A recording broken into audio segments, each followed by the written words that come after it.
নমস্কার, আমি প্রসূন আচার্য। আপনারা দেখছেন ডিডি কলকাতা ওয়ান বা দেশ দুনিয়া কলকাতা। আজকে আমাদের আলোচনার বিষয়বস্তু হচ্ছে যে বাংলাদেশে আওয়ামী লীগ নিষিদ্ধ হয়েছে এবং নিষিদ্ধ হওয়ার পর সঙ্গে সঙ্গেই আইএসআইএস এর মতো একটা ভয়ঙ্কর আন্তর্জাতিক টেররিস্ট গ্রুপ যেভাবে উত্থান ঘটেছে এবং যেভাবে আরও কিছু মুসলিম উগ্রপন্থী সংগঠনের প্রকাশ্যে ঢাকাতে উত্থান ঘটেছে, সেটা কিন্তু আগামী দিনকে শুধু পশ্চিমবঙ্গ, আসাম বা সংলগ্ন ভারতের অংশ শুধু নয়, বাংলাদেশেরও একটা বড় অংশের মানুষের কাছে অত্যন্ত চিন্তার কারণ।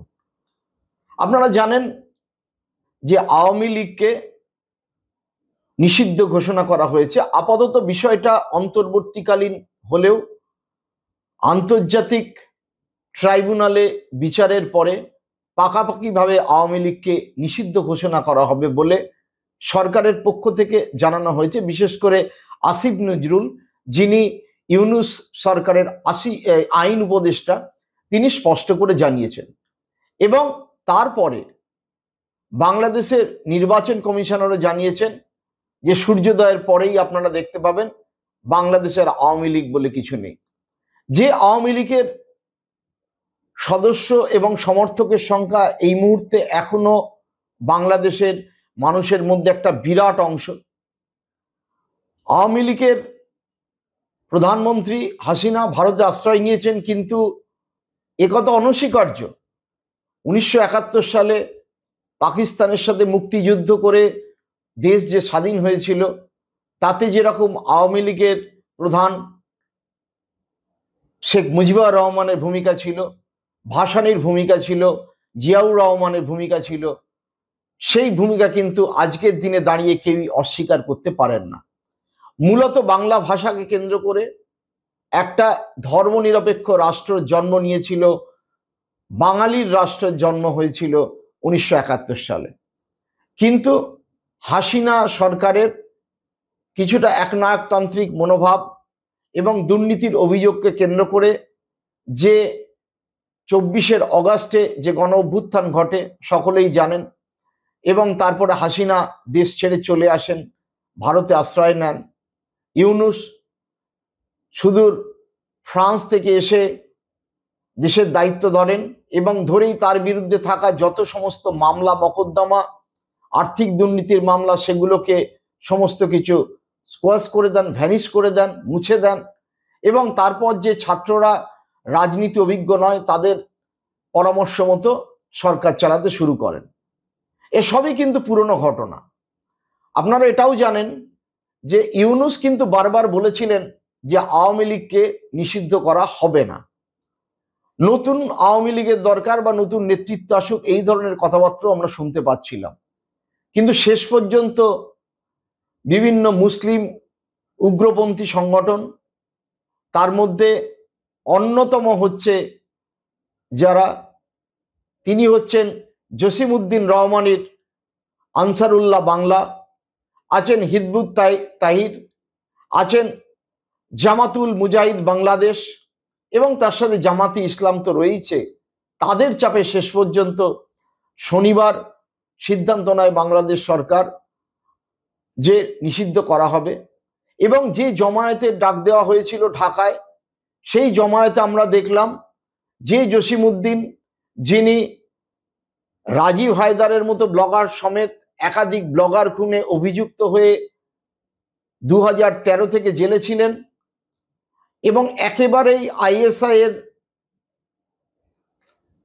যিনি আদর্শে উদ্বুদ্ধ, বাংলাদেশকে একটি ইসলামিক স্টেট বানাতে চান এবং সেখানে শরিয়াত আইন প্রচলন করতে চান, যে বাংলাদেশকে আমরা দেখেছিলাম একটা মুক্ত চিন্তার বাংলাদেশ, যেখানে রবীন্দ্রনাথ নজরুল একই সাথে উচ্চারিত হতেন, যেখানে সকলেই স্বাধীন মনোভাবাপন্ন অবস্থায় থাকতেন, সেই একটা বাংলাদেশের বিগত কয়েক মাসে কিভাবে পতন ঘটলো এবং ধীরে ধীরে মানুষ একটা অদ্ভুত ইসলামিক উগ্রবাদের মধ্যে ঢুকে গেল, সেটা আমরা চোখের সামনে দেখলাম একটা বড় অংশ। কিন্তু তা সত্ত্বেও বৃহৎ অংশ মানুষ হিন্দু এবং মুসলিম নির্বিশেষে তারা এর বিরুদ্ধে লড়াই জারি রেখেছিলেন। কিন্তু একই সঙ্গে দেখলাম প্রায় 600 সাংবাদিক, তাদের বিরুদ্ধে অভিযোগ দেওয়া হলো, 200-র উপর সাংবাদিককে জেলে ভরা হলো। Dhaka press club, Chittagong press club, Jessore press ক্লাবের যারা সম্পাদক ছিলেন, শ্যামলের মতো যিনি ঢাকা প্রেস ক্লাবে ছিলেন আমাদের অত্যন্ত পরিচিত, তিনি পর্যন্ত জেলে গেলেন। অপরাধ কি? অপরাধ হচ্ছে হাসিনার সাথে ঘনিষ্ঠতা এবং আরো নানাবিধ অপরাধ। এবং তার মধ্যে দিয়ে যে উদ্ভব ঘটল একটা অদ্ভুত শক্তির, ভারত বিরোধী শক্তির, এবং গোটা ভারত যখন পাকিস্তানের সাথে একটা যুদ্ধের পরিস্থিতিতে ব্যস্ত ছিল, ঠিক সেই সময়, সেই মুহূর্তে আওয়ামী লীগকে ভার্চুয়ালি নিষিদ্ধ করা হলো। আওয়ামী লীগের কাজকর্ম অনেকদিন ধরে নিষিদ্ধ ছিল। কয়েক হাজার আওয়ামী লীগের সমর্থক খুন হয়েছেন, জেলে রয়েছেন। তা সত্ত্বেও ছাত্রলীগের পক্ষ থেকে কিন্তু তারা বারবার নানাভাবে আন্দোলন করছিলেন। তারা বলছিলেন এই ইউনূস সরকারকে আমরা মানি না। কিন্তু শেষ পর্যন্ত আমরা দেখলাম ইউনূস এই মুসলিম উগ্রপন্থীদের কাছে আত্মসমর্পণ করল, এবং ফলে সামগ্রিকভাবে এই উপমহাদেশে যেরকম বিপদ বাড়ল বাংলায়, বিপদ বাড়ল সংলগ্ন আসামে। এবং সেই বিপদটা কিন্তু একটা বড় ধরনের বিপদ। প্রাথমিকভাবে অন্তর্বর্তীকালীন নিষিদ্ধ করা হয়েছে আওয়ামী লীগকে, কিন্তু ইন্টারন্যাশনাল অপরাধ ট্রাইব্যুনালে বিচারের পরে পরিষ্কার বলে দেওয়া হয়েছে আওয়ামী লীগকে আর কোনোভাবেই মান্যতা দেওয়া হবে না। এইরকম ঘটনা বোধহয় পৃথিবীর ইতিহাসে নেই। এবং আওয়ামী লীগকে বরাবরের জন্য নিষিদ্ধ করার দাবিতে ঢাকায় যে জমায়েত হলো, সেই জমায়েতে জসিমউদ্দিন রহমানের মতো আনসারুল্লাহ গ্রুপের যিনি অন্যতম প্রধান, যার বিরুদ্ধে একাধিক নাশকতামূলক অভিযোগ রয়েছে, তার সাথে জামাতুল মুজাহিদিন বাংলাদেশ, যারা ঢাকার হোলি কাফে আক্রমণ করে সাধারণ মানুষ মেরেছে, পুলিশ মেরেছে এবং তাদের বিরুদ্ধে অভিযোগ রয়েছে, তারা হিজবুত তাহির, তাদের সমর্থকরা ঢাকায় নিয়ন্ত্রণ নিয়ে নিল এবং নিয়ে তারা বাংলাদেশের যে ঐতিহ্য, 1971 সালে মুক্তিযুদ্ধের বিরোধী এই শক্তি, রাজাকাররা তার সাথে রয়েছে, তাদের হাতে কিন্তু বাংলাদেশ চলে গেল এবং প্রতিনিয়ত ভারত বিদ্বেষী নানা রকম প্রচার, নানা রকম খবর চলতে শুরু করলো। বিএনপি দেশে ক্ষমতায় এসছে, আওয়ামী লীগ দেশে ক্ষমতায় এসছে, এরশাদও দেশে ক্ষমতায় এসছে, বাংলাদেশে ক্ষমতায় এসছে। কিন্তু এই রকম ইসলামিক স্টেট বানানোর যে প্রচেষ্টা, ইসলামিক স্টেট বানিয়ে শরিয়তি আইন প্রয়োগের যে প্রচেষ্টা, স্বাধীন মুক্ত চিন্তা বন্ধ করার যে প্রচেষ্টা, অতীতে বারবার কিন্তু প্রতিহত হয়েছে বাংলাদেশে। কিন্তু ইউনূস প্রায় ডেকে ডেকে সেই কাজ করলেন। এবং জসিমউদ্দিন রহমানি যেভাবে আইএসআইএস পতাকা নিয়ে সেইখানে মিছিলে রইলেন, যেভাবে হিজবুলের লোকেরা, হিজবুলের মানে হাট যাদেরকে বলা হয়, হিজবুল উত তাহির, তাদের সমর্থকরা কিভাবে ছাত্রদের ব্রেন ওয়াশ করেছে তার ছোট উদাহরণ আমরা দেখেছি গত অক্টোবর মাসে। ঢাকার Saint Joseph higher secondary school বা নটরডেম কলেজের ছাত্ররা তারা আইএসআইএস পতাকা নিয়ে মিছিল করেছে।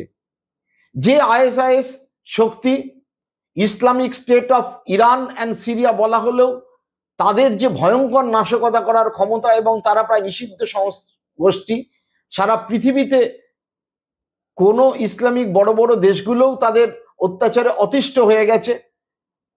সৌদি আরব বলুন, কাতার বলুন, কুয়েত বলুন, ইরাক বলুন, ইরান বলুন, এই আইএসআইএস বিরুদ্ধে সকলে লড়াই করছে।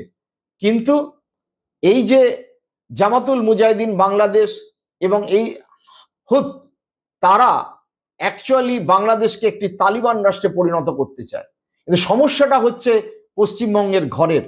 আমরা বিগত সপ্তাহে দেখেছি যে পশ্চিমবঙ্গের ক্যানিং থেকে, বীরভূম থেকে একাধিক ব্যক্তি এই জামাতুল মুজাহিদিন বাংলাদেশ, যা জেএমবির মডিউলের সাথে যুক্ত থাকার অপরাধে গ্রেপ্তার হয়েছে। জেএমবি মডিউলটা কি? যে তালিবানি রাষ্ট্র প্রয়োগ করতে হবে, মুক্ত চিন্তা থাকবে না, নানা রকম উগ্রপন্থী কার্যকলাপ করতে হবে। এসটিএফ এর লোকেরা, অর্থাৎ স্পেশাল টাস্ক ফোর্সের লোকেরা তাদের গ্রেপ্তার করেছে 3 জনকে। তাদের একজন দুজন বলেছে যে এরা ধর্মীয় আচরণ করত, সত্যি মিথ্যে আদালতে প্রমাণিত হবে। কিন্তু একটা ভয়ঙ্কর বিপদের কিন্তু সৃষ্টি হলো শুধুমাত্র বাংলাদেশে নয়, তার সাথে পশ্চিমবঙ্গে। আমরা অতীতে পশ্চিমবঙ্গে দেখেছি যে বাংলাদেশ থেকে বিভিন্ন জঙ্গিরা এসে আশ্রয় নেয়, মিটিং করে এবং তারা চলে যায়। দেশের সরকার, কেন্দ্রীয় সরকার, রাজ্য সরকার, দুটো তো সরকারই এই ব্যাপারে যথেষ্ট সক্রিয় হয়েছে। একাধিকবার লোক বিভিন্ন মডিউলে ধরা পড়েছে। কিন্তু বিপদটা হচ্ছে যেখানে হিন্দু মৌলবাদীদের সঙ্গে ভারতের স্বাভাবিকভাবে সেকুলার যারা, তারা লড়াই চালাচ্ছে আমরা সেক্ষেত্রে, এবং ভারত সরকার এই হিন্দু মৌলবাদী শক্তি থাকা সত্ত্বেও পাকিস্তানের সাথে যুদ্ধের যারা ব্রিফিং করছিলেন, তার মধ্যে একই সাথে ভূমিকা সিং এর সাথে সোফিয়া কুরেশিকে নিয়ে এসে পরিষ্কারভাবে দ্ব্যর্থহীন ভাষায় বলেছে ভারত একটি ধর্মনিরপেক্ষ রাষ্ট্র, সেই সংবিধানে বিশ্বাস করে। কিন্তু এই ধরনের জঙ্গিরা আদৌ সেই ব্যবস্থা বিশ্বাস করে না। আমরা এতদিন কাশ্মীরি উগ্রপন্থী বা পাকিস্তান থেকে আসা সন্ত্রাসবাদীদের ঘটনার শিকার হয়েছে পাহেলগামের মানুষ এবং তাদের উগ্রতা দেখেছি।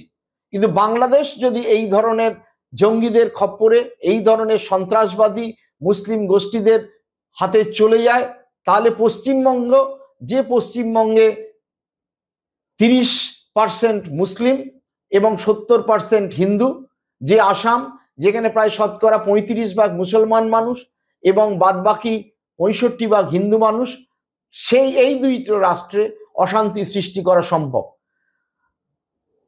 অগাস্টের বিপ্লব যেটাকে এরা বলা হয়, অর্থাৎ যারা হাসিনাকে তাড়ানোর পর বিপ্লবের কথা বলেছিলেন এবং তারপরে জসিমউদ্দিন রহমানিকে মুক্তি দেওয়ার পরেই তিনি ডাক দিয়েছিলেন যে ভারতে, বিশেষ করে বাংলা আসামে যেন তালিবানি শাসনের মতো একটি শাসন হয়।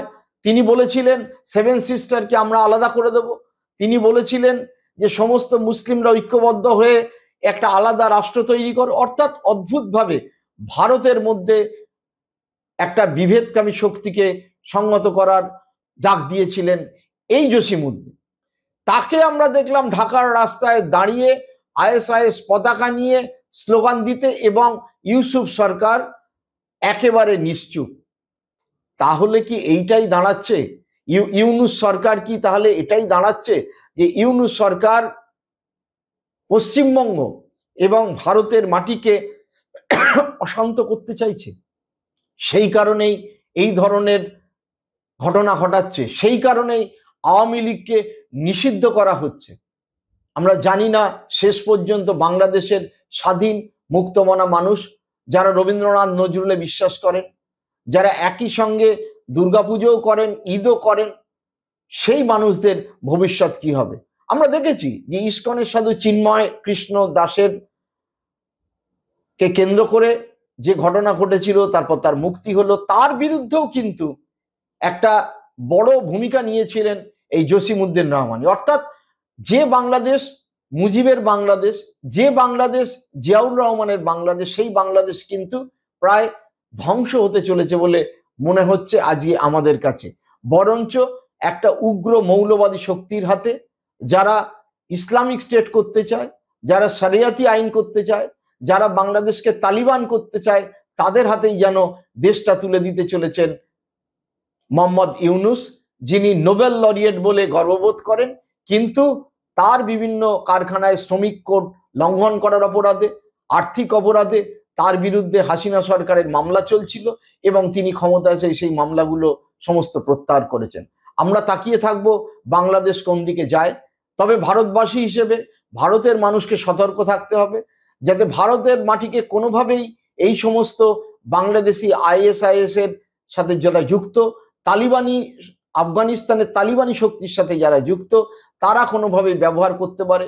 কোনো মডিউল যেন পশ্চিমবঙ্গে সক্রিয় না হয়, এবং ভারত সরকারের এই ব্যাপারে এই মুহূর্তে পূর্ব দিকেও নজর দেওয়া উচিত। শুধু পশ্চিম দিকে পাকিস্তানের দিকে তাকিয়ে থাকলেও হবে না, বাংলাদেশ সরকারকে দ্ব্যর্থহীনভাবে চাপ সৃষ্টি করতে হবে যে এই উপমহাদেশে কোনো রকম উগ্রপন্থী আইএসআইএস এর শক্তির উত্থান যাতে না ঘটানো হয়, সেই দিকে সকলকে তাকিয়ে থাকতে হবে, সকলকে প্রচেষ্টা করতে হবে, সকল শুভবুদ্ধি সম্পন্ন মানুষকে এই ব্যাপারে এগিয়ে আসতে হবে। এই বলে সকলকে ধন্যবাদ জানিয়ে আজকের এপিসোড শেষ করছি। আপনাদের ভালো লাগলে শেয়ার করবেন, সাবস্ক্রাইব করবেন, লাইক করবেন, কমেন্ট করবেন। আপনারাই আমার এই ক্ষুদ্র চ্যানেলটির শক্তি। এখনো 1 মাস হয়নি, কিন্তু দর্শকদের মধ্যে ক্রমশ জনপ্রিয়তা পাচ্ছে। আমরা চেষ্টা করছি মঙ্গলবার, বৃহস্পতিবার এবং শনিবার বা রবিবার 3টি করে ভিডিও দেওয়ার আশা করব। এই কর্মসূচি অব্যাহত থাকবে। ভালো থাকবেন, সুস্থ থাকবেন। নমস্কার।